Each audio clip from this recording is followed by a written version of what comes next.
My father stood at the head of the table and said, in front of 43 people, that Foster and Sons would go to my brother Dylan. He said it like he was announcing the weather. He did not look at me once. I did not cry. I did not stand up. I did not even put down my fork. What my father did not know was that the will Grandpa Howard had signed 4 years earlier had already been in my name. Every property, every account, every square foot of land the Foster family had ever called its own. His cruelty that night had just triggered the one clause that left them with nothing. Before I tell you what happened next, let me know where you are watching from in the comments below. Hit like and subscribe if you have ever been written off by the very family you gave everything to. My name is Abigail Foster. I am 32 years old. I grew up in a house worth more than most people will earn in 3 lifetimes, and I spent the better part of those years being made to feel like a guest who had overstayed her welcome. The house sat on 2 acres in Greenwich, Connecticut. White colonial, black shutters, a wraparound porch my grandmother had planted with hydrangeas every spring until she couldn't anymore. From the outside, it looked like the kind of place where a family was happy. Maybe some families who lived in houses like that were. Ours was not. My father, Richard Foster, built his identity around one thing, the Foster name. He said it the way other men say, a prayer, with weight, with reverence, with the assumption that it meant something to everyone in the room. Foster and Sons Property Group had been started by his father, my grandfather Howard, in 1974. By the time I was born, it managed commercial and residential properties across Fairfield County, had a portfolio worth somewhere north of $18 million, and employed 31 people. My father had expanded it. He was proud of that. He reminded us regularly, Dylan was born 2 years before me. From the beginning, the rules in our house were simple, though no one ever wrote them down or said them out loud. Dylan got the benefit of the doubt. Dylan got the second chance. Dylan got the explanation and the patience and the quiet pride in my father's eyes at the dinner table. I got the expectation that I would be grateful for what I had, which was a roof and a last name and a seat at that table, and I was expected to hold that quietly and not ask for more. I do not say this bitterly. I say it the way you describe weather. It was cold most mornings. That was simply what it was. I left for Yukon at 18 and paid my own way through law school on scholarships and part-time work at a title company in Hartford. That job was where I first understood what I actually wanted to do. Real estate law. The invisible architecture underneath property, deeds, liens, easements, trust instruments, the paperwork that decides who actually owns what when everything falls apart. I was good at it in a way that felt almost unfair. I could read a title chain the way some people read faces. I could find the flaw in a conveyance document in under 4 minutes. My supervising partner at Hensley and Crane in Stamford told me, 6 months into my associate year, that I had the best instincts for estate and title work she had seen in a decade. I never told my father what I did for a living, not exactly. He knew I was a lawyer. He did not ask what kind. I did not offer. My grandfather Howard was different from my father in almost every way that mattered. He was quieter. He listened more than he spoke. When I was small, he used to take me to the properties he managed on Saturday mornings. Not Dylan, just me, and he would explain things. How a lease worked. Why a property boundary mattered. What a lien could do to a clean title if you weren't careful. I was 8 years old and I absorbed it like it was water. He would watch me and smile in a way my father never did. A smile that meant something specific, that meant, I see you. He died in February 2020. Pancreatic cancer, 6 weeks from diagnosis to the end. I flew home and sat with him in the last days. Dylan did not come until the final night. My father managed the funeral arrangements with the brisk efficiency he applied to everything, and we buried Howard Foster on a Tuesday in a cemetery in Greenwich and went home and had cold cuts in the living room, and my father said very little. What I did not know then, what none of us knew, was that 3 months before he died, Grandpa Howard had sat down with his personal attorney, a man named Gerald Whitmore, and signed a new will. I did not know about it for 4 years. In that time, I watched my father do what I had always suspected he would do. He restructured the company, he moved assets, he began transferring pieces of the Foster portfolio, quietly, incrementally, into Dylan's name. Dylan, who had never closed a deal on his own. Dylan, who had borrowed $60,000 from my father in 2021 and paid back none of it. Dylan, who had my father's ear and my father's last name, and my father's version of the future mapped out in front of him like a road with no obstacles. I kept working. I kept building my own practice. I made partner track at Hensley and Crane by 31. I had my own apartment in Stamford, my own clients, my own name on documents that moved millions of dollars of property through Fairfield County every year. None of that mattered in that house. Inside those walls, I was still the daughter who had been born second and female, and therefore somehow lesser. My father had never said that word. He did not need to. Some things are communicated in the architecture of a life, in who gets called first, in whose opinion gets asked, in whose chair sits closest to the head of the table. I knew what I was to him. What he did not know was what I was becoming outside of it. The transfer happened on a Saturday in July. My father had called it a family gathering. That was the word he used, gathering, which should have told me something, because Richard Foster did not use soft words unless he needed something from them. He sent the invitation by text, which was also unusual. Normally his assistant called. The text said, "Lunch at the house, 1 p.m., important family matter to discuss." I drove up from Stamford on a bright morning with the windows down. I remember the light on the Merritt Parkway, the way it came through the trees in long flat pieces. I remember thinking it was too nice a day for whatever this was going to be. There were more cars in the driveway than I expected. I recognized Dylan's Range Rover and my Aunt Carol's Volvo and two cars I didn't know. A black Audi and a silver Mercedes with a Westport dealer plate. Inside, the house smelled like my father's preferred caterer, poached salmon and something with dill. There were people in the living room I didn't recognize. Men in blazers, one woman in a creams linen suit, someone laughing too loudly near the fireplace. It was not a family lunch, it was an event. My father greeted me at the door with a handshake, not a hug. Richard Foster had not hugged me since I was 11 years old. He said, "Glad you could make it." The way you say it to someone you invited out of obligation. And then he turned and walked toward the dining room, and I followed, because that was what you did in that house. Dylan was already holding court at the far end of the table. He was wearing a blue blazer and the particular expression he wore when he believed he was important, which was most of the time. He had a glass of white wine, and a woman beside him I didn't know, younger, attentive, laughing at something he hadn't finished saying yet. He caught my eye and gave me a nod. Not a warm one. The kind that marks territory. My father called for attention at 12 minutes past 1. He tapped his glass once, the way he had always done at holidays, and the room went attentive in the way rooms do when a man like Richard Foster's decides he has something to say. He spoke for about 4 minutes. I counted. He talked about legacy. He talked about what it meant to carry a name forward. He talked about Howard, invoked him, really, in the way people invoke the dead when they want to borrow authority from them. He said that Foster and Sons had been built on discipline and vision, and that it deserved to be led by someone who understood what it had cost. Then he nodded to his attorney, a man named Bert Cassidy, who had handled Foster family legal work for 20 years, and who had never once made eye contact with me at any of these gatherings.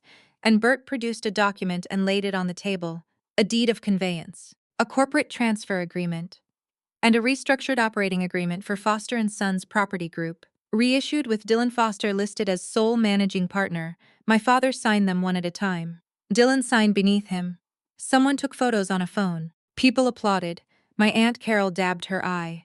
The woman in the cream linen suit said something about a new chapter. I sat at the table and I did not move, not because I was too stunned to react. I want to be clear about that. I have heard that word used about moments like this one, stunned, and it is not accurate. I was not stunned. I was reading the documents from across the table the way I have been trained to read documents, quickly and without expression, clocking the instruments and the signatures and the dates and the structure of what had just been executed in front of 40 people over poached salmon on a Saturday afternoon. What I saw was this. My father had transferred controlling interest in Foster and Sons, the company his father had built, to Dylan, effective immediately. The portfolio included the Greenwich property, 4 commercial buildings in Westport and Norwalk, a land parcel in Darien that Howard had purchased in 1991, and a managed trust account containing $2.3 million established in Howard's name in 2004, all of it, every piece of it, signed over in a room full of witnesses who were applauding. My father looked at me once during all of this. Once near the end, when the last document had been signed and Dylan was accepting congratulations and someone was refilling glasses, he looked at me with an expression I had seen before, not cruelty exactly, something more deliberate than cruelty, something that had been decided long before today. He held the look for 2 seconds, and then he turned away. I stayed for another 20 minutes because leaving immediately would have given him the satisfaction of knowing he had broken something. I ate a small plate of food I did not taste. I spoke to my Aunt Carol, who squeezed my hand and said nothing of use. I used the bathroom and stood at the sink for 30 seconds with cold water running over my wrists and looked at my own face in the mirror and said, quietly, to no one, "Okay." Then I went downstairs. Found my father in the hallway alone for the first time all afternoon, and I said 4 words to him. I said, "I hope you're certain," he said. "I always am." I walked out to my car. I drove back down the Merritt with the windows up this time. I did not call anyone. I did not cry. I merged onto I-95 South, and I let the miles go by, and I thought about my grandfather sitting across from me at a kitchen table in 1999, explaining what a deed was, explaining why the paper always matters more than the promise, explaining that in property law the document is the truth, and everything else is just noise. I thought about that for a long time. I did not know yet what was coming. But I think some part of me, the part that had been trained to read the shape of things before they were finished, understood that the story was not over. It had, in some ways, not yet begun. I gave myself 1 week. That was the rule I set on the drive back to Stamford. 1 week to feel whatever needed to be felt, to sit with the weight of what had happened in that dining room, and then to decide what I was going to do with it. I am not someone who acts from the middle of an emotion. I have learned, over many years of watching bad decisions get made in conference rooms and courtrooms and around dinner tables, that the worst outcomes almost always begin with someone reacting before they have finished thinking. So I gave myself the week. I went to work on Monday. I reviewed 3 title searches, drafted 2 purchase and sale agreements, and attended a closing in Darien for a client acquiring a mixed-use property in the town center. I ate lunch at my desk. I answered emails.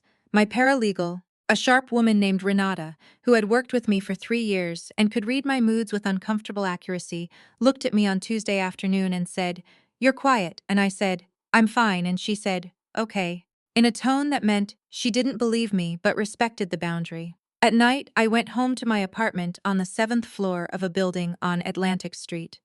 And I sat at my kitchen table, and I thought about my grandfather. Howard Foster had been a precise man. Not cold, precise, there is a difference. He measured things, he planned. He had started Foster and Sons with $11,000 saved over 6 years working in commercial construction, and he had grown it through 45 years of careful, patient work.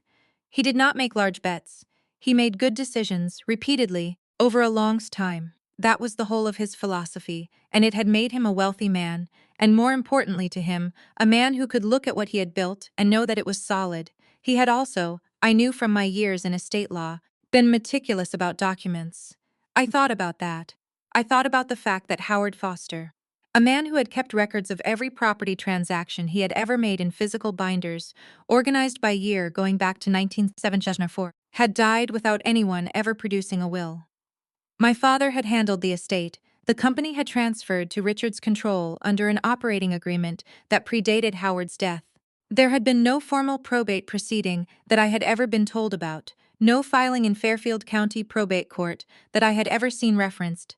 At the time, I had been too deep in my own grief to think clearly about the mechanics.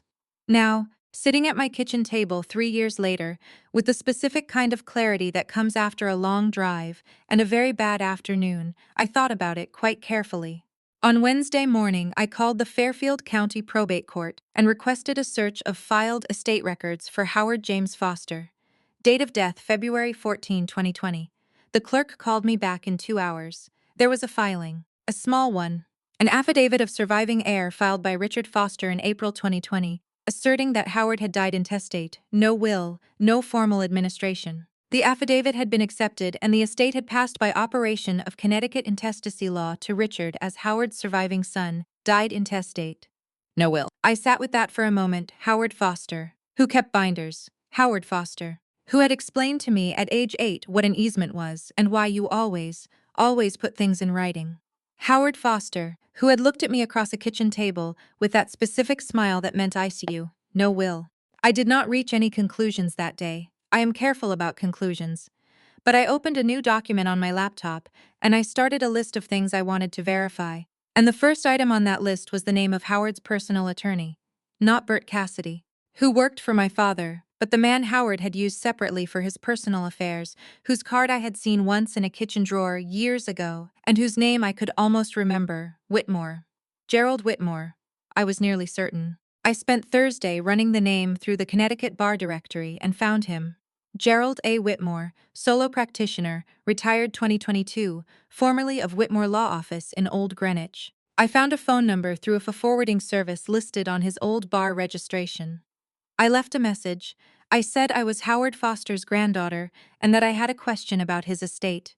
He called me back on Friday morning at 8:47. His voice was older than I expected, careful and deliberate in the way of a man who had spent decades choosing his words in writing and had applied the same habit to speech. He said he was glad I had called. He said he had been wondering for some time whether anyone would. I asked him if he had ever represented Howard Foster in personal legal matters. He said yes. I asked him if, in the course of that representation, he had ever drafted a will for my grandfather. There was a pause. Not a long one. 2 seconds, maybe 3. The kind of pause that is not uncertainty, the kind that is the space before a very significant sentence. He said, "Miss Foster, I drafted that will in October of 2019. Your grandfather signed it on November 7th of that year. In my office, in front of 2 witnesses. I have the original in my files. I also have a record of the certified letter I sent to your father's home address in December of 2019, informing him of its existence." I put my pen down on the table. I said, "He never responded," Gerald Whitmore said. "He did not. And your grandfather had anticipated that possibility. There is a provision in the will, a time release clause, specifying that, if the instrument had not been submitted to probate within 3 years of Howard's death, I was to present it personally to the named beneficiary at a time and place of my choosing. That window closed February 14th of this year. I have been attempting to locate you through the bar directory. Since March, the morning light was coming through the window over my kitchen sink. I could hear a truck on Atlantic Street below. Somewhere in the building a door closed. I said, "Mr. Whitmore, what does the will say?" He told me. I sat there for a long time after we hung up. Long enough for the coffee in my cup to go completely cold. Long enough for the light through the window to shift. I sat there, and I thought about my grandfather, taking me to properties on Saturday mornings, and explaining the invisible architecture of things, the paperwork underneath the promise, the document that outlasts the noise. He had known. He had seen exactly what my father would do, and he had built something quiet and precise and patient around it, the way he built everything. He had waited for me to find it. Gerald Whitmore met me at a coffee shop in Old Greenwich on a Tuesday morning in late August. He was 71 years old, slim, with the careful posture of a man who had spent decades at a desk and was aware of it. He wore a gray suit that was slightly too large for him, now, the way suits get on men who have lost weight gradually over years. He was already seated when I arrived, with a folder on the table in front of him and a cup of black coffee he had not touched. He stood when he saw me come through the door. That detail stayed with me. He stood. We shook hands and sat down, and he opened the folder without preamble. The will was 11 pages. Standard instrument, clean draftsmanship, the kind of document that had been written by someone who knew exactly what they were doing and was not trying to be clever about it. Gerald walked me through it section by section in a low, even voice, while the coffee shop filled up around us with people who had no idea what was happening at the corner table by the window. Howard James Foster had signed his last will and testament on November 7, 2019. He had been of sound mind. Gerald had the capacity evaluation, standard for instruments of this size, conducted by a physician in October of that year. 2 witnesses had signed. A notary had sealed it. The distribution was not complicated. Howard had left his personal effects and a small cash bequest of $40,000 to his son Richard. That was all Richard received. Everything else, the Greenwich property at 14 Hollowell Lane, the 4 commercial buildings in Westport and Norwalk, the Darien land parcel, and the managed trust account established in 2004 with a current balance, as of the last quarterly statement Gerald had received, of $2.3 million, had been left, in its entirety, to me, to Abigail Marie Foster. Beloved granddaughter, those were the words he used. Gerald pointed to them on the page, and I read them twice. Below the distribution clause, there was a paragraph I had not anticipated. A letter, essentially, incorporated into the body of the will itself, which Gerald said Howard had dictated personally and insisted on including verbatim. I will not repeat all of it here, some of it is mine alone, but part of it said this: I have watched my son make his choices, and I have made mine. Abigail has her grandfather's eyes for what matters. She will know what to do with what I leave her, because she already understands that a thing only has the value you build into it. I am sorry it took this form. I am not sorry she will have it. I read that paragraph 3 times. Gerald gave me a moment. He was good at that. The practiced quiet of a man who had delivered significant news many times and understood that silence was part of the service. Then he explained the mechanics. Because Howard's estate had been filed as intestate, because my father had submitted an affidavit asserting no will existed, the subsequent transfer of Foster assets to Richard, and the more recent transfer to Dylan, had been executed under a legal foundation that was now void.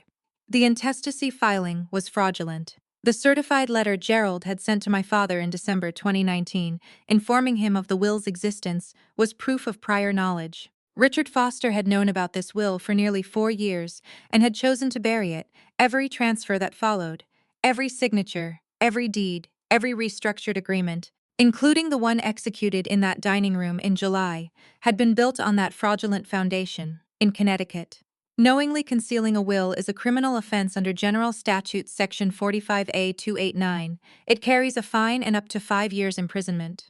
More immediately relevant from a civil standpoint was this: any transfer of property that derived from a fraudulent intestacy filing was voidable, which meant that everything my father had moved and everything Dylan had subsequently signed, touched, sold, or leveraged was legally contestable. I am a real estate attorney. I have spent 6 years reading documents that determine who owns what when everything falls apart.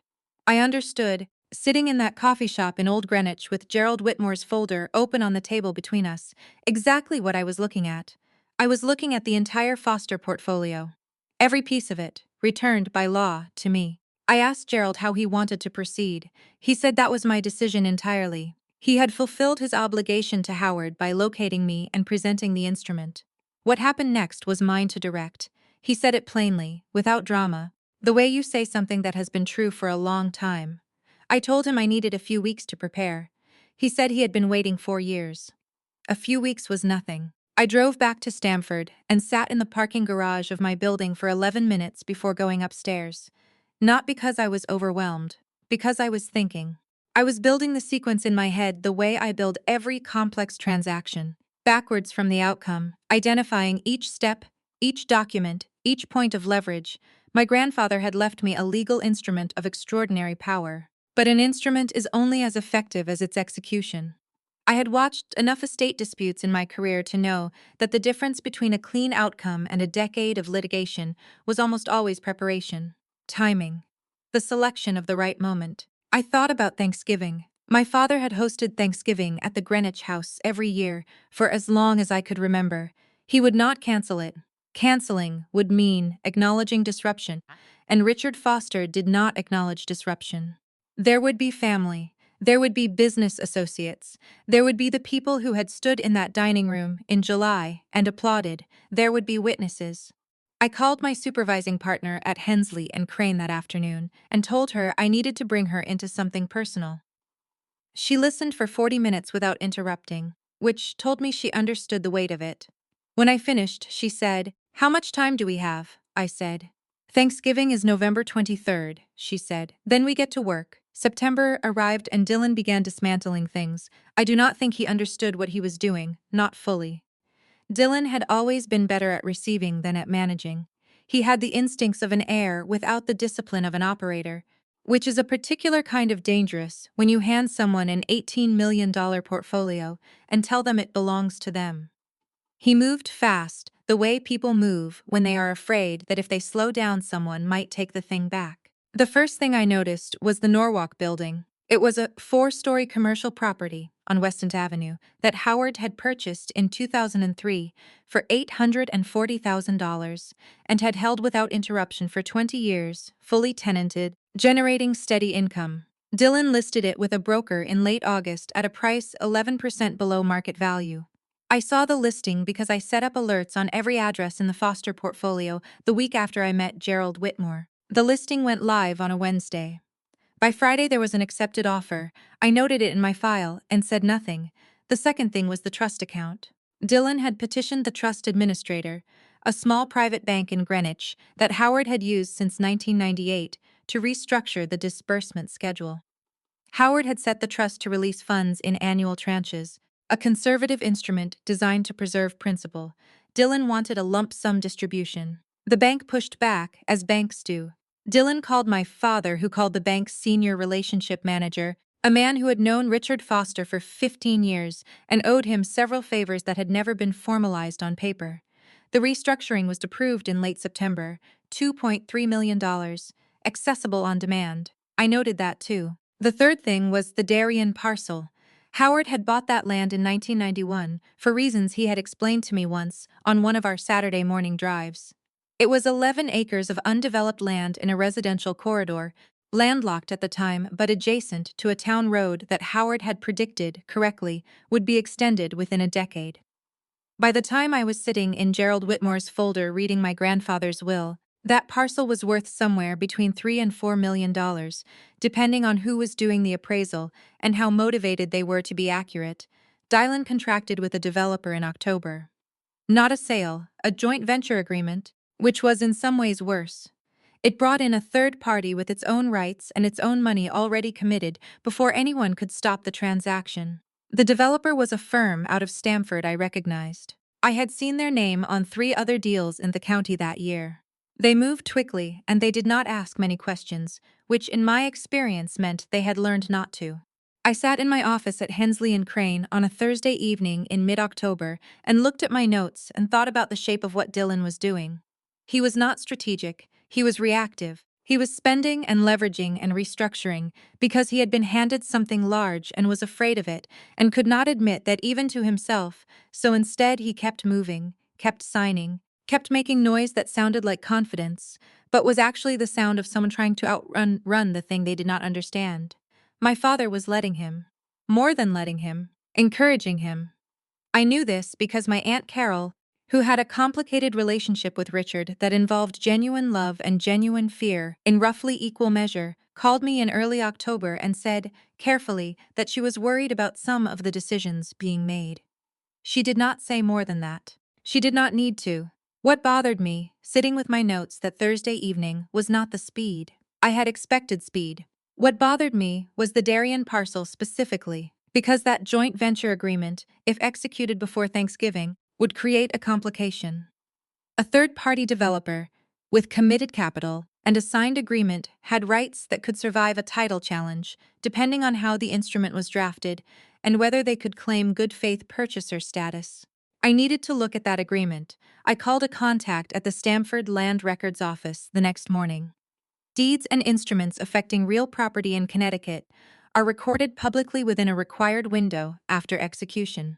I asked her to flag anything recorded against the Darien parcel address in the prior 60 days. She called me back that afternoon. The joint venture agreement had been recorded on October 9th. I read it that evening. It was 32 pages. I read it twice.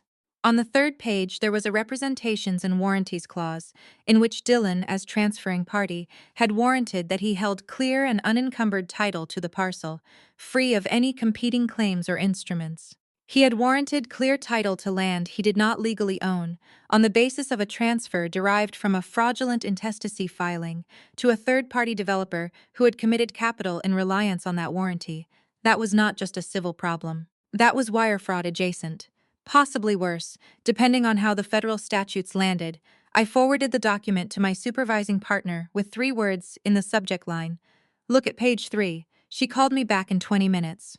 Her voice had the particular quality it gets when she is reading something that has just become significantly more serious than she anticipated. She said, Abigail, does your brother know what he just signed? I said. No.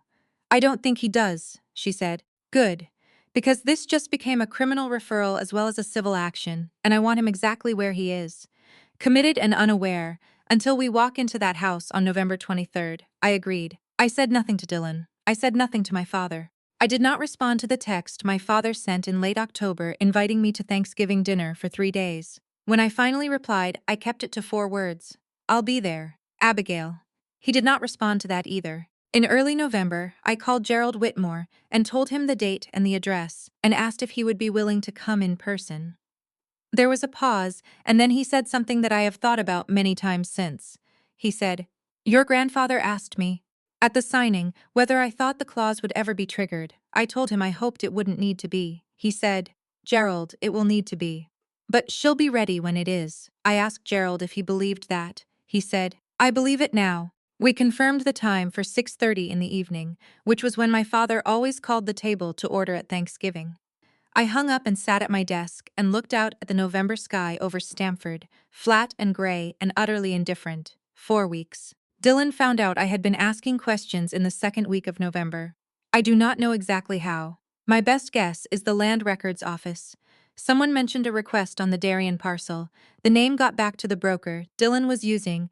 The broker mentioned it to Dylan over a phone call that Dylan then catastrophized in the particular way he catastrophized everything, which was loudly and immediately, and without stopping to think about what the information actually meant. He called me on a Tuesday evening at 7:14. I was at my kitchen table eating leftovers and reviewing a closing package for a client in Westport. I looked at the screen when it lit up, saw his name, and let it ring 4 times before I answered. He did not say hello. He said, "What are you doing with the Darien property?" I said, "Hello, Dylan," he said. "Don't do that. I know you've been pulling records. You have no business touching anything in that portfolio. It doesn't belong to you," I said. "I'm a real estate attorney. I pull records on properties in Fairfield County regularly. It's part of my job." There was a silence. I could hear him breathing, that specific rhythm he had when he was angry and trying to decide how angry to let himself be. Then he said, "You are not going to do this. Whatever you think you're doing, whatever little grudge this is about, you need to stop. Dad built that company. It goes to me." "That's how it works," I said. "I understand that's your understanding," he said. "It's not an understanding, Abigail. It's a legal fact." "There are signed documents," I said. "There are." Another silence, longer this time. Then his voice changed. "Dropped a register." The bluster came out of it, and what was underneath was something colder, more considered, which was more unpleasant because it meant he had moved past emotion into calculation. He said, "If you take any action, any legal action, any filing, anything, I will make sure everyone knows what you are. You have always been jealous of what I have. You have always wanted what wasn't yours. I will tell every person in this family, every person in this county, exactly what kind of person you are." I let that sit for a moment, then I said, "I appreciate you telling me that." He hung up. I put my phone face down on the table and went back to the closing package. My hands were steady. I noticed that specifically. I looked at them and they were steady, and I thought about what that meant, and I decided it meant I was ready. The call from my father came 2 days later. Thursday morning, 8:50, while I was in a client meeting. He left a voicemail. I listened to it that evening in my car in the parking garage. His voice was measured, controlled, the voice he used when he wanted to sound reasonable, and was in fact being the opposite. He said he had heard I was creating anxiety around certain business matters and that he hoped we could handle this like adults. He said that the documents from July were legally executed and binding. He said he trusted I understood the situation clearly enough not to do anything that would embarrass the family. Then he said, "You were never meant to be part of this, Abigail. I know that's hard to hear, but some decisions are made for reasons you don't have the full picture on. Let it go." I played that last sentence 3 times. "You were never meant to be part of this." I saved the voicemail. I forwarded the audio file to my supervising partner with a note that said, "Add to file." She replied 30 seconds later, "Already there." The week before Thanksgiving, I worked longer hours than I had worked in years. Not on my client matters. Those were managed, delegated, covered. I worked on the Foster file. I worked with Gerald Whitmore, who drove up from Old Greenwich twice that week and sat in our conference room at Hensley and Crane and went through every document with the patience of a man who had been holding something important for a very long time and wanted to be certain, when he finally released it, that it landed cleanly.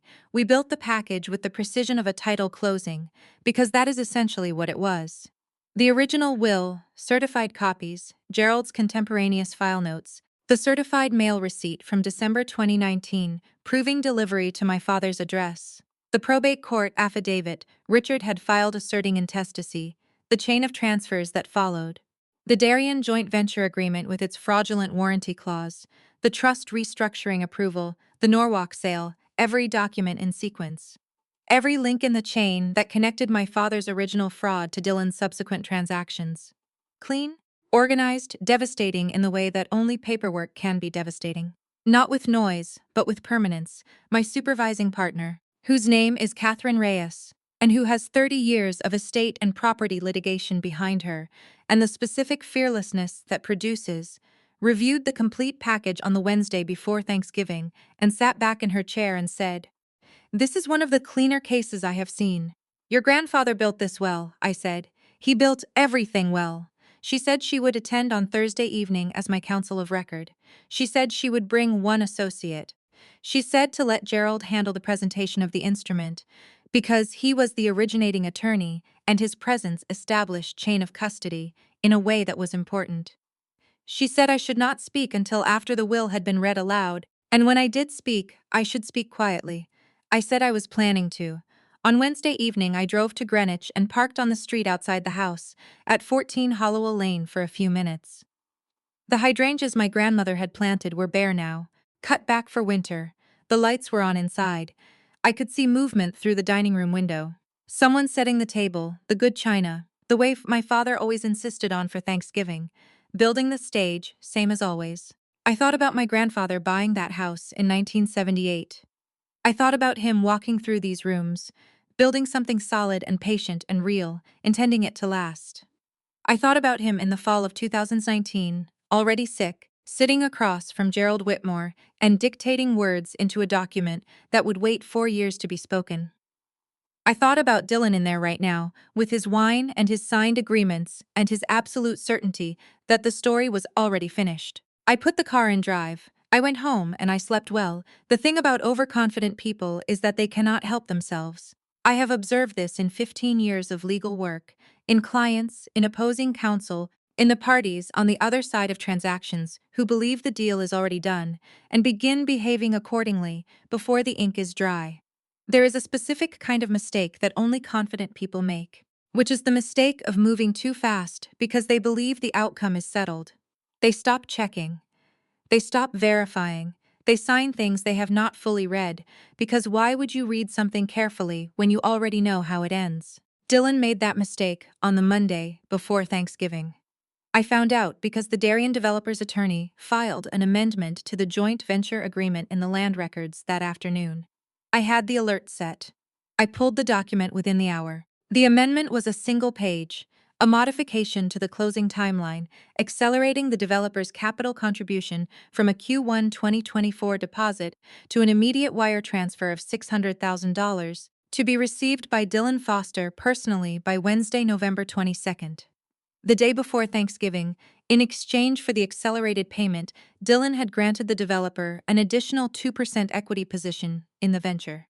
He had done this without telling my father. I knew because my Aunt Carol, who had developed a quiet habit of keeping me loosely informed without ever directly saying that was what she was doing, sent me a text that Monday evening that said only, "Richard doesn't know about the Darien change." Dylan told him it was fine. I forwarded the amendment to Catherine and Gerald that night. Catherine called me at 9:45. She was not alarmed. Catherine Reyes does not alarm easily, but her voice had an additional layer of focus that I recognized. She said, "He just wired himself $600,000 from a transaction built on a fraudulent title warranty. The day before we present the will. If we were building a criminal case, we could not have scripted this better." I said, "He did it to himself," she said. "They always do." Gerald called 20 minutes later. He said he had been reviewing the timing provisions in the will one more time and wanted to confirm that the Thanksgiving presentation still met the conditions of the time release clause. I told him yes. He said good. He said he would arrive at the house at 6:15 and wait in his car until I texted him.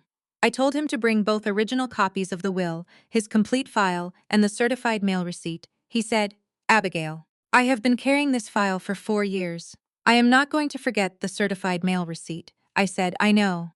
"I'm sorry," he said. "Don't be sorry. Your grandfather was the same way. He asked me 3 times whether the notarization was valid. I slept 4 hours that night, not because I was anxious, because my mind kept working, kept running the sequence, kept finding things to verify, and then verifying them and finding nothing wrong. It is an old habit from my early years in the title business. When I used to stay late going over commitments that my supervisor had already cleared, because I could not fully trust that someone else had caught everything. I had learned to be thorough before I had learned to trust thoroughness. By 4 in the morning, I had reviewed the complete file 3 times and found nothing to change. I got up and made coffee and watched the sky go from black to gray over the Stamford rooftops and thought about what the day was going to look like. My father would have the house set by noon. He always did Thanksgiving the same way. Caterers in by 10, table set by 12, first guests arriving at 4 for drinks, dinner called at 6:30. There would be 20 to 25 people. Family, meaning my Aunt Carol and her husband and their 2 adult sons. Business associates, meaning 3 or 4 men from the commercial real estate world my father had cultivated over decades, men who showed up at Foster events because proximity to Richard Foster had historically been worth something. Dylan's girlfriend, whose name I had learned was Serena, who had been present at the July gathering, and who I suspected had very little idea of what she had attached herself to. I arrived at 4:45. I wore a navy blazer over a white shirt. Not a choice I made consciously. I reached into my closet that afternoon, and it was simply what I put on, and it was only later, driving up I-95, that I registered it and thought about my grandfather in his gray suit. And the way some things are inherited without being decided, my father answered the door himself. He looked at me for a half-second with an expression I could not entirely read. Something between relief that I had come and wariness about why, and then the social face came back and he said, "Abigail," and stepped aside to let me in. The house smelled the same as it always had on this night. Roasted turkey and wood smoke from the fireplace, and the particular warmth of a large old house full of people. My Aunt Carol found me within 2 minutes and hugged me for a long time without saying anything, which told me she was frightened. I patted her back and told her it was all right. Dylan was in the living room with Serena and 2 of my father's business associates. He saw me come in, and his jaw tightened and he looked away. He had a glass of bourbon and the careful stillness of a man trying to appear relaxed. He was not relaxed. I could see it in the set of his shoulders, the way he held his glass slightly too firmly. He had $600,000 wired into his personal account the day before. He had a Darien joint venture signed and recorded. He had the Norwalk sale closed. He had the trust restructured. He believed with the complete conviction of someone who had never once in his life been held accountable for anything, that it was over. At 6:12 I sent Gerald Whitmore a text that said, "Now." At 6:20 I felt my phone vibrate once. His reply, "Parking." At 6:27 my father tapped his glass. The room went quiet in that familiar way. People found seats. Someone turned down the music. The caterers retreated to the kitchen. 22 people arranged themselves around the extended dining table and its 2 overflow tables, and Richard Foster stood at the head and began to speak about legacy and gratitude. And the Foster name, same as always, same words in a different order. I sat at the far end of the table and I did not move. At 6:31 the doorbell rang. My father paused, frowned slightly. He looked at one of the caterers and nodded toward the door. The caterer went. A moment passed. Then the caterer came back and said, quietly, that there was a gentleman at the door with a document for the Foster family. He said the gentleman had indicated it was expected. My father looked at me. I held his gaze and said nothing. Gerald Whitmore came into the dining room at 6:33, carrying a leather document case that was 30 years old and had a brass clasp that clicked when he opened it. He was 71 years old, and he walked slowly, and he looked exactly like what he was. A man who had been entrusted with something important and had carried it carefully for a long time, and was now, finally, setting it down. He introduced himself to the room.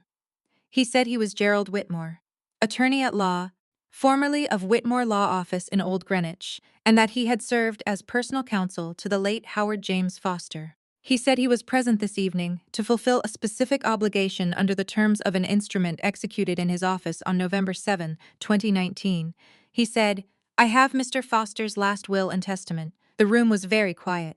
Dylan's glass stopped halfway to his mouth. Gerald set the leather case on the table and opened the brass clasp. The sound it made was small. A click, nothing more. But in that room, in that silence, it landed the way a gavel lands, with the specific authority of something that has been a long time coming and cannot now be stopped. My father had not moved. He was still standing at the head of the table, one hand resting on the back of his chair, and the expression on his face was doing several things at once in a way I had never seen on him before. Richard Foster was a man who controlled his face the way he controlled everything, completely, deliberately, with the practiced ease of someone who had decided long ago that showing what you felt was a form of weakness. But in the 3 seconds after Gerald said the words last will and testament, I watched that control develop a crack. It was small, a tightening around the eyes, a stillness that was different from his usual stillness, not composed but frozen. Dylan had put his glass down. Gerald withdrew the document from the case. 11 pages, bound with a binder clip, the original signatures on the last page, still crisp and dark, after 4 years in a properly maintained file. He set it on the table in front of him and smoothed the first page with 2 fingers. He said, I will read the relevant provisions aloud. I would ask that I be permitted to do so without interruption. Questions may be addressed after. No one spoke. My father said, this is not, and then stopped. He looked at me again. I met his eyes and held them and did not look away. He closed his mouth. Gerald began to read. He read the opening provisions first, the identification of Howard James Foster, the date, the declaration of sound mind, the revocation of any prior instruments. His voice was even and unhurried. Around the table I watched faces process what was happening in real time, at different speeds depending on how much they understood about what a will meant in a room where one had not been known to exist. My Aunt Carol had both hands flat on the tablecloth. Her husband had leaned back slightly, the instinctive withdrawal of someone who senses they are about to witness something they cannot stop. The 2 business associates, men named Garrett and Paul, whom I had known peripherally for years as fixtures of my father's world, had gone very still in the particular way of people who are calculating whether what is happening affects them. Serena, Dylan's girlfriend, was watching Dylan. Dylan was watching Gerald. Gerald reached the distribution clause. He read my father's bequest first. Personal effects. $40,000. He read it clearly, at the same pace he had read everything else, with no particular emphasis. The document did not need emphasis. The numbers provided their own. Then he said, the remainder of my estate, including but not limited to the real property at 14 Hollowell Lane, Greenwich, Connecticut. The commercial properties at 847 West Avenue, Norwalk, 1203 Post Road East, Westport, 88 and 90 Harbor View, Norwalk, the undeveloped land parcel at Old Kings Highway North, Darien, Connecticut, and the managed trust account established at Greenwich Private Bank in 2004, account number ending 77 Wotton.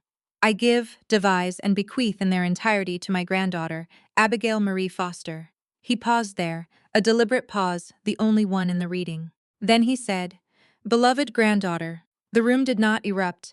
It did something quieter and in some ways more powerful. It held 22 people sitting around a Thanksgiving table in a house in Greenwich, Connecticut, and the sound was nothing. And the nothing was enormous. Dylan stood up. He did not do it calmly. His chair went back hard against the floor, and he was on his feet and pointing at Gerald, and his voice, when it came, was stripped of everything except something raw and unformed. He said, that cannot. Dad, that document is, my father said. Dylan, one word, very quiet. Dylan stopped. He looked at my father. Something passed between them in that look that I understood even from the far end of the table. The look of 2 people who have built a shared story and are watching it come apart at the same moment. My father sat down. It was the first time in my life I had seen Richard Foster sit down when he had not intended to. Catherine Reyes, who had been seated 2 chairs to my left, in the quiet way of someone who is present in a professional capacity and waiting for her moment, leaned forward slightly. She had introduced herself when she arrived as my attorney and had said nothing since. Now she spoke for the first time. She said, Mr. Foster, my name is Catherine Reyes. I'm a partner at Hensley and Crane in Stamford, and I represent Abigail Foster in this matter. I want to draw your attention to a document I'm placing on the table now. She slid a single sheet across the white tablecloth. A certified copy of the mail receipt from December 2019, Gerald's letter to my father's home address, signed for delivery. This is evidence that you received written notification of this will's existence approximately 6 weeks after your father signed it. The probate affidavit you subsequently filed in April 2020, asserting that Howard Foster died intestate, was filed with knowledge of a contrary instrument. Under Connecticut General Statutes Section 45A 289, that constitutes criminal concealment of a will. My father looked at the document. He looked at it for a long time. Dylan said, this is a setup. This is something he pointed at me. She manufactured this. She found some retired attorney and manufactured, Gerald Whitmore said mildly. I have practiced law in this state for 41 years, young man. I have my complete file. My contemporaneous notes, the original notarized instrument, and 2 witnesses who are still living and have been contacted. I would encourage you to choose your next sentence carefully. Dylan's mouth closed. I stood up. I had not planned to speak at this moment specifically. Catherine had advised me to wait, but I stood up because it felt like the right thing, and I have learned to trust that instinct. I stood up and I looked at my father and I said, very quietly, because the room was quiet enough that I did not need to be anything else. Grandpa Howard built this. He built all of it. And he decided, 4 years ago, who he wanted to leave it to. I didn't manufacture that. I didn't ask for it. I just waited long enough for it to become true. My father looked at me. I do not know exactly what he was feeling in that moment. I have thought about it many times since, and I cannot name it with confidence. It was not the look of a man who was sorry. Not yet, maybe not ever. It was the look of a man who had made a calculation a long time ago and was sitting with the result of it, and the result was different from what he had expected. And he was old enough and intelligent enough to understand, finally, that the difference was entirely his own doing. He said nothing. Garrett, one of the business associates, pushed back his chair and said he thought perhaps this was a family matter, and excused himself. Paul followed 30 seconds later. Several other guests found reasons to move toward the edges of the room. My Aunt Carol stayed. She was crying quietly, her hands still flat on the tablecloth, and when I looked at her, she looked back at me with an expression that was complicated and sad, and also, underneath all of it, relieved. The specific relief of someone who has been carrying a secret they were never asked to keep and has finally watched it become someone else's responsibility. Dylan sat back down into his chair the way things fall when the structure holding them up is gone. Catherine gathered her documents. Gerald closed his leather case and clicked the brass clasp. Outside, through the dining room window, the November dark was complete. The hydrangea beds were bare. The driveway lights were on. I picked up my water glass and I finished what was in it, and I set it back down on the white tablecloth, and I thought, Grandpa, I've got it now. The calls started at 7:43 the next morning. Not to me. I had anticipated that and had my phone on silent before I went to sleep.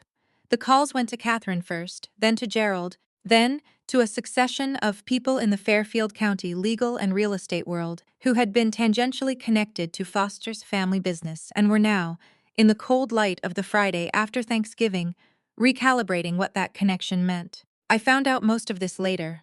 What I knew on Friday morning was that I woke up at 6:15 in the guest room of my Aunt Carol's house in Cos Cob, where she had insisted I stay the night, and the sky outside the window was the particular pale gray of late November in Connecticut, and I lay there for a few minutes listening to the house and thinking about what came next. What came next was a great deal of work. Catherine had filed the petition to vacate the intestacy determination with Fairfield County Probate Court on Wednesday afternoon, before Thanksgiving, time to be on record before the dinner. The petition attached the will, Gerald's affidavit, and the certified mail receipt. It was a clean filing, the kind that does not require argument because the documents make the argument themselves. The court would process it in the normal course, which in Connecticut probate meant 4 to 8 weeks for a straightforward instrument. This was straightforward. The civil action was more complex, but not more uncertain. Every transfer of Foster assets that had occurred after April 2020, the restructuring, the July conveyance to Dillon, the Norwalk sale, the trust restructuring, the Darien joint venture, had been executed under a fraudulent intestacy determination. They were voidable.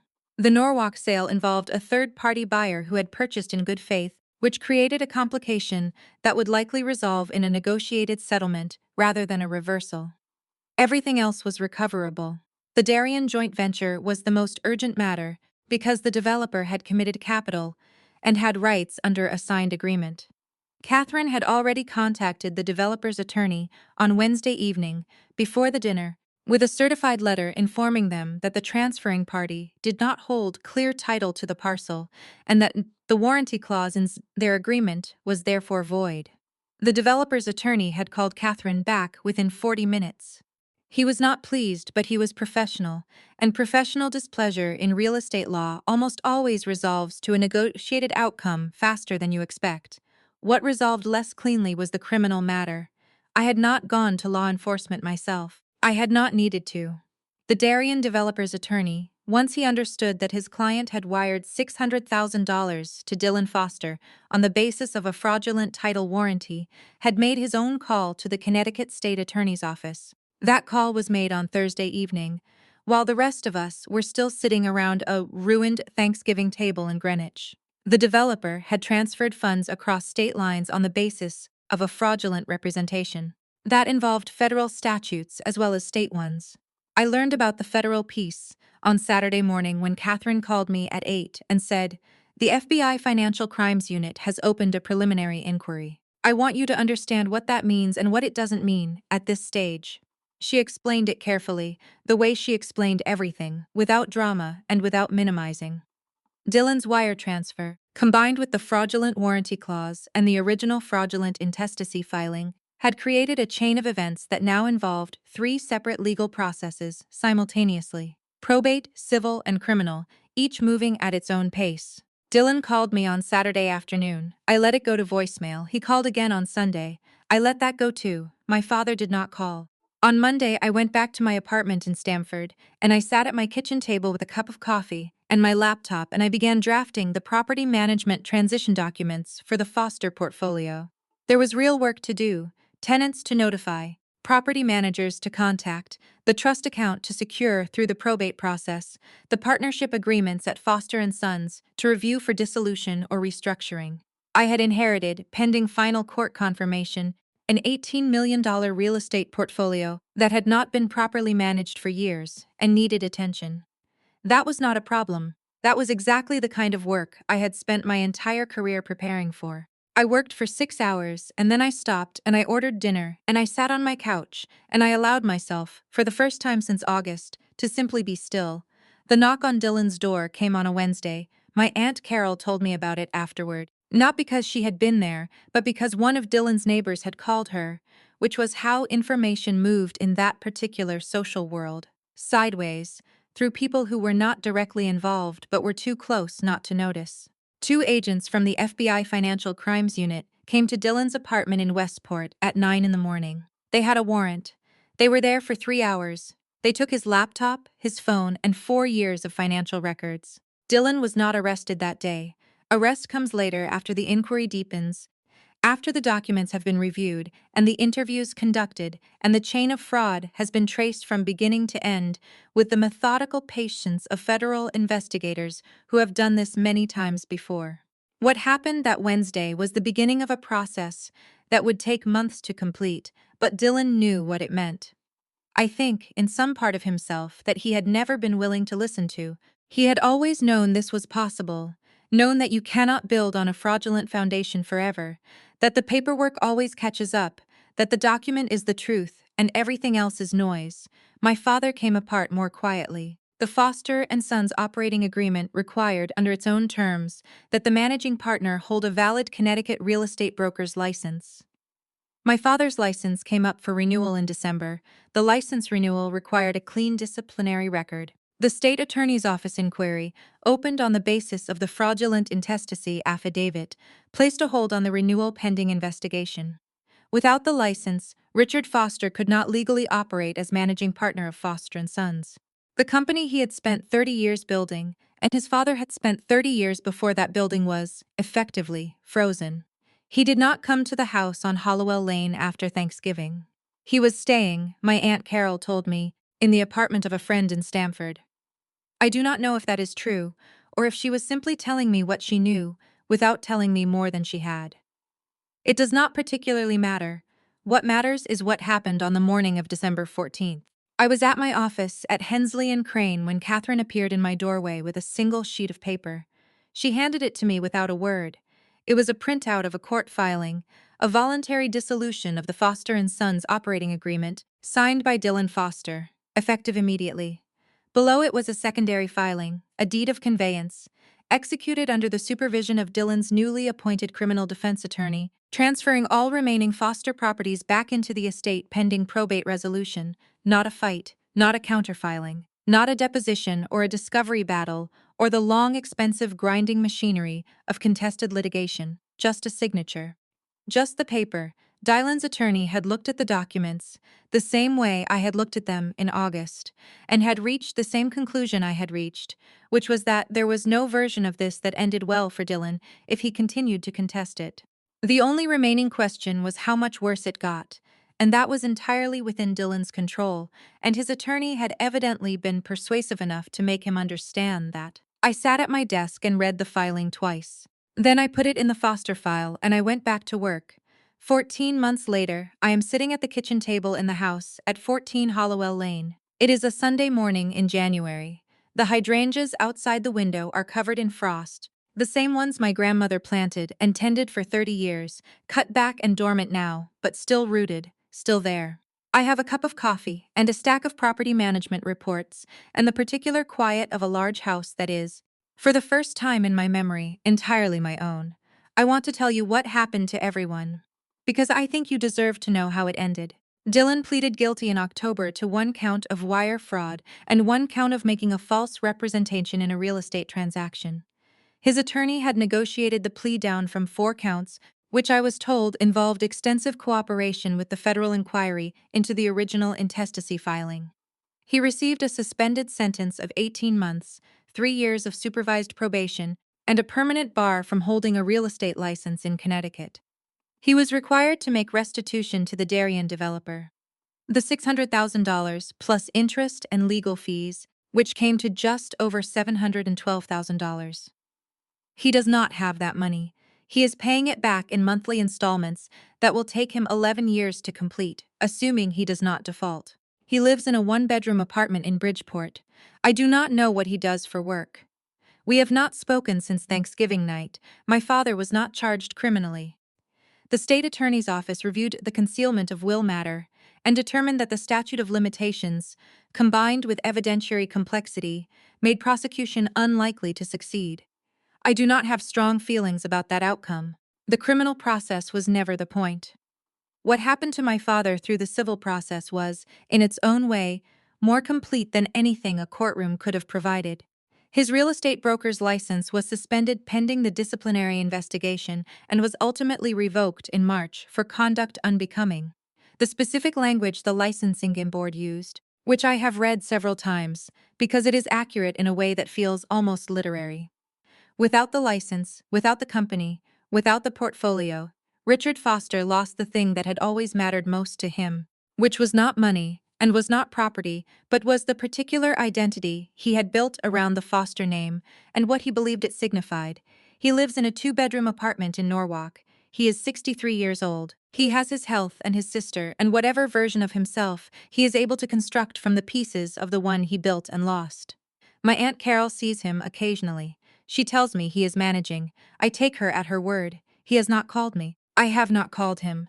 There are things between us that I do not know how to close, and that I suspect he does not either, and I have made a decision, for now, not to force the question. Some doors open on their own schedule, or not at all. I have learned to be patient about that. The Fairfield County Probate Court issued its final order, confirming Howard Foster's will in February, 8 weeks after our Thanksgiving filing, exactly within the range Catherine had predicted. I stood in a courtroom in Bridgeport on a Tuesday morning while the judge read the confirmation, and I thought about my grandfather driving me to properties on Saturday mornings in his old Volvo station wagon, explaining things, watching me absorb them with that specific smile. The Norwalk building was the one complication. The third-party buyer had purchased in good faith, and Catherine and I had agreed from the beginning that attempting to reverse that sale would be both legally difficult and ethically wrong. The buyer had done nothing except buy a building from someone who claimed to own it. We negotiated a settlement in which the estate received a payment representing the difference between the sale price and the fair market value Dylan had shorted, plus carrying costs. It came to $430,000. It was not everything, but it was fair, and fair was sufficient. Foster & Sons Property Group was restructured in April. I dissolved the existing operating agreement, cleared the name with the state, and re-registered the company as Foster Property Group. Same initials, no ampersand, no sons. I am the sole managing partner. I hired a property manager I had worked with for years, a woman named Sandra Okafor, who knows Fairfield County commercial real estate the way I know title law. We have 33 tenants across 6 properties and a management portfolio that, as of the last quarterly valuation, stands at just under $22 million. The Darien parcel, once the joint venture was unwound, went through a clean appraisal and came in at $3.8 million. I have not sold it. Howard bought that land because he saw what it would become, and I think his instinct was right, and that I should wait. I am good at waiting. The trust account was released to me in March. $2.3 million, as Gerald had said. The first thing I did with it was establish a scholarship fund at the University of Connecticut School of Law for first-generation students pursuing real estate and estate law. It is called the Howard Foster Scholarship. I did not put my name on it. He built it. It should carry his. Gerald Whitmore came to the house in May on a Saturday morning, the first warm day of the year. I made coffee, and we sat on the porch among my grandmother's hydrangeas, which were beginning to come back. He brought his complete file on Howard's estate, and we went through it together. And I asked him questions I had been saving for months. Questions about the conversations he had with my grandfather in those last months, what Howard had said and thought and worried about and hoped for. Gerald told me that Howard had been very calm through the whole process, that he had drafted the will with a clarity and precision that Gerald found striking, even for a man who had always been precise. That, at the end of the final meeting, when the document was signed and witnessed and sealed, Howard had said one thing before he left that Gerald had written down because he wanted to remember it. He had said, "She's going to be all right. She just needs time and the right set of documents." I laughed when Gerald told me that. A real laugh, the kind that surprises you. Because it was so exactly like him, practical to the end, trusting the architecture of things, believing that, if you built something solid and waited long enough, the right person would find it and know what to do with it. He had been right about the documents. He had been right about the time. He had been right about me. I sat on the porch for a long time after Gerald left, watching the hydrangeas move in the May wind, thinking about the people who build things and the people who inherit them, and the difference between inheriting something and deserving it. I do not think I deserved this in any cosmic sense. I think Howard gave it to me because he saw something specific in me.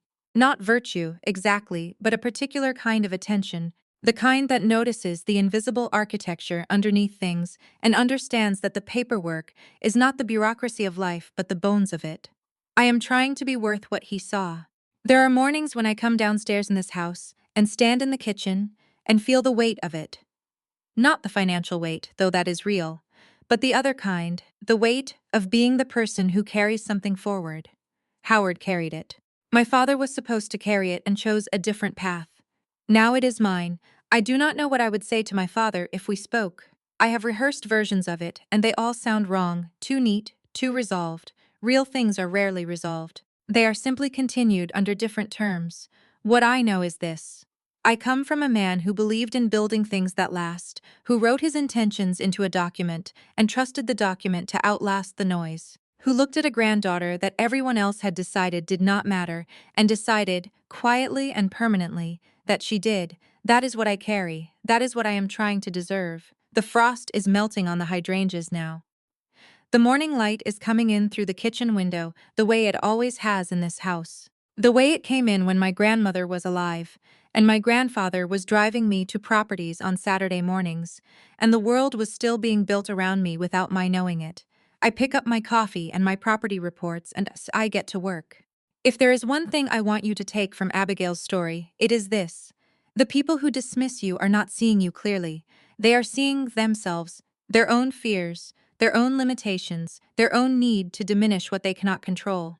What someone takes from you illegally or unfairly was never truly theirs to begin with. And sometimes, the person who loved you most clearly was the one who said the least and built the most, who knew, long before you did, that you would be ready when the moment came. You do not need to be loud to be powerful. You do not need to fight to win. Sometimes you only need to wait and to know the difference between noise and the truth that lives underneath it. If someone in your life has ever been dismissed the way Abigail was, or if you have been that person yourself, leave their name in the comments below. Let them know they are seen. Hit like if this story stayed with you. Subscribe so you do not miss what comes next. We will see you in the next one.